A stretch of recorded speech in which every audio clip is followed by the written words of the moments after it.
رات کو سوتے وقت آدمی کو اس اللہ کا نام لے کے سونا چاہیے کہ جس اللہ نے یہ رات بنائی ہے، اور اس رات کی نیند اور سکون یہ بھی اللہ ہی کی مشیت سے ہے۔ بے شک بے شک۔ کتنے لوگ ہیں جنہوں نے گھروں میں 2-2 ٹن کے اے سی لگائے ہوئے ہیں اور 6 انچ کے گدے رکھے ہیں، نیند نہیں آتی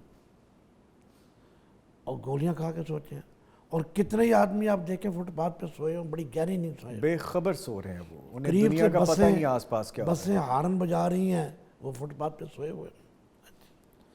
تو اس میں ایک واقعہ تو یہ ہے کہ ایک صحابی آئے نبی علیہ السلام کے پاس، کہنے یا رسول اللہ میں پوری رات نہیں سو سکا، کیا ہو گیا؟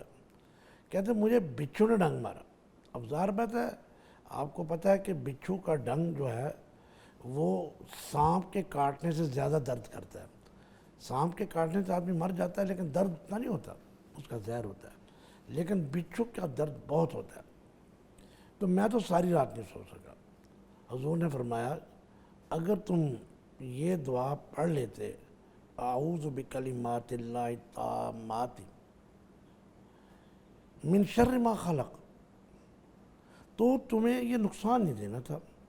تو اب ہم اپنے سامعین اور ناظرین سے گزارش کریں گے کہ یہ دعا خود بھی یاد کریں، اپنے بچوں کو بھی دعا یاد کروائیں۔ دیکھیں چاہے وہ گھر سنگ مرمر کا کیوں نہ ہو، لیکن بعض اوقات کوئی نہ کوئی چیز واش روم سے، کچن سے ایسی نکل آتی ہیں، چھوٹی موٹی چیزیں گھروں میں، تو یہ اس کو عادت بنا لینا چاہیے اور اللہ کے اوپر بھروسہ کرنا چاہیے، پھر یہ دعائیں انشاءاللہ ہمیں ایسی چیزوں سے محفوظ رکھیں گے۔ ٹھیک ہے مولانا صاحب، کائنڈلی اس کو ایک دفعہ دوبارہ ریپیٹ بھی کر دیجئے اور اس کا ترجمہ بھی بیان کر دیجئے تاکہ دیکھنے سننے والوں کے لیے سہل ہو جائے۔